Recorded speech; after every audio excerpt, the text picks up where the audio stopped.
it is. The sun's coming up on this beautiful June morning. That's the summer solstice.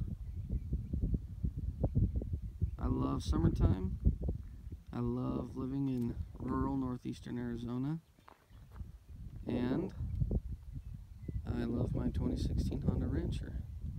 This video is a 2,741 mile update on my 2016 Honda Rancher. So far, what I can say I love the most about my Rancher is that every day it does what I expect it to. I go out to the shed, I start it, it starts, it only takes one try. It's fuel injected, so I don't have to fiddle with the choke. Doesn't matter if it's 13 degrees outside or 65 degrees outside or 100 degrees outside. It just starts every time. I love the way it looks. I love the way it performs. It's fun to ride. Sometimes I ride fast. Sometimes I ride slow. This morning I'm more in the mood to just kind of putt down the trail. There's other days when I'm tearing down the trail. The factory tires have been great. They're about worn out now. These rears still have decent tread on them, but the fronts are just about bald.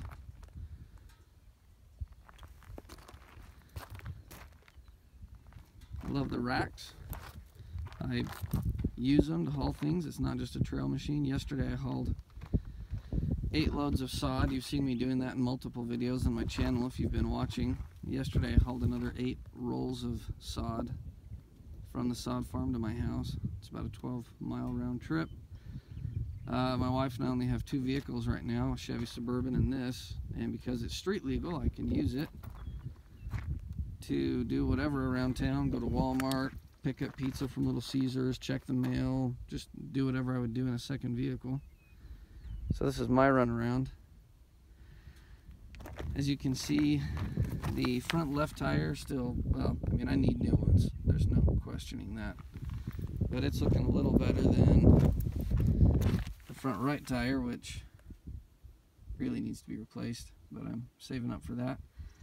The factory stick stoppers didn't do a very good job, and I ended up tearing that CV boot down there. And that was in October of last year. It's June 2017 now. And so it's been a while, but I put these Ricochet brand front A-arm guards on here, and they offer far better protection than what came from the factory. I've been very happy with them. Anyway, you can tell it's not brand new anymore. I've been posting videos of it since it was brand new. And you know, in the first video, I pointed out how the paint didn't have any scratches on it. I said, that'll change. Well, it has, because I haul stuff on these racks all the time.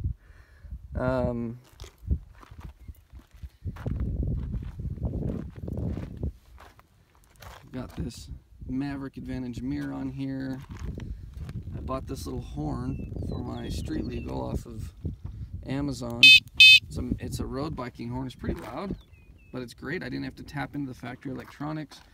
It's battery operated. I haven't replaced the batteries in over a year now. Mine is the DCT auto transmission version, as you can see right here.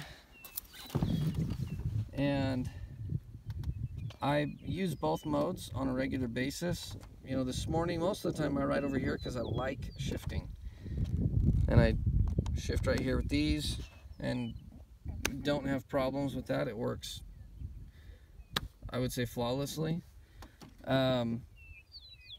Sometimes I use this when I'm riding around town because it works excellent. I've even used it on some long trail rides. One time I rode off that direction for a very long ways, about 2 hours and back, and it does great on trail rides in auto mode. Whenever family or friends come to visit, I use that. People who are first timers, it's pretty foolproof. Let's see, we'll show you what we got on here now. Like I said earlier, I bought it brand new with 0 miles on it at Western Honda of Scottsdale here in Arizona. Now it's got 2,741 miles on it and 300 hours. And I recently changed the oil, but it feels recent. I've already got, I guess, 559 miles on the oil change. I'm gonna have to change it here soon again. 58 hours until I would need to change it again, but I'm just gonna change it at 600 miles. Anyhow, it does well on fuel. I have found that I average in my trail riding and around town about 33 miles per gallon. When the low fuel light comes on, I can generally go, it's got about another gallon left in it. I think the tank's 3.9 gallons. The 4-wheel drive works fantastic. It's easy. Anytime I want it, I just do that. If I don't want it anymore, I do that. That's a piece of cake. You know, rear brakes, excellent. The reverse is easy to use. I just grab that, pull this back, the button. That's really not hard. Now it's in reverse. Neutral. If you've got it in DCT auto mode, then when you hit the button here, it goes to drive. Or if it's in electric shift program, it shows you what gear you're in. The lights are great. I love how bright they are at night. It lights up the trail well. You know, you got your brights and dims, off on. The front hydraulic brakes are powerful. They're strong. They stop it no problem. The seat on this thing is way comfy. I'm used to riding sport quads, and this thing has a lot of padding. It's easy to service. You know, once you've done it once or twice, you can pull this whole cover off pretty easy and access the engine there for changing the oil and everything else. I do that myself. Let's see what else. I mean, as you can see, the rims show signs of the kind of off-roading that I've done. I do some pretty gnarly stuff sometimes out here in the woods, and of course there's definitely some rock rash on them rims, but that's okay. That's what I got it for. It's showing the effects of riding, and that's all right, because again, that's what I bought it for. I'm not trying to keep it immaculate. I'm just trying to maintain it well while I wear it out. I will be happy if I wear it out.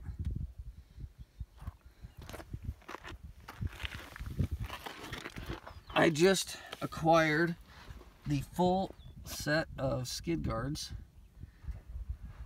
for the underside from Ricochet as well. So I'm excited to install those. When I do, I will post a video. A couple more things. I love the solder axle, just simple design of this thing. It's been great. So far it's been 0 maintenance.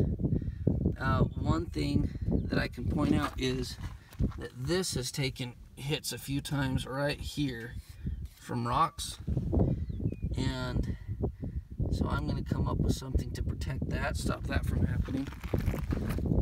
It hasn't ruined it yet or anything. The brake still works fine, but it's caused some damage to the metal right there. And another thing is this one has power steering. As you can see right here, it says Showa on it. It's got power steering, and I can honestly say, after having it, I personally wouldn't be without it. I love the power steering. I love how easy it is to turn the thing, and how it helps combat, you know, roots and rocks in the trail. It makes the trail riding experience, or even working with the quad, much more enjoyable. I will often haul over 100 pounds on the front rack of this thing, and steering is still just light effort, very easy.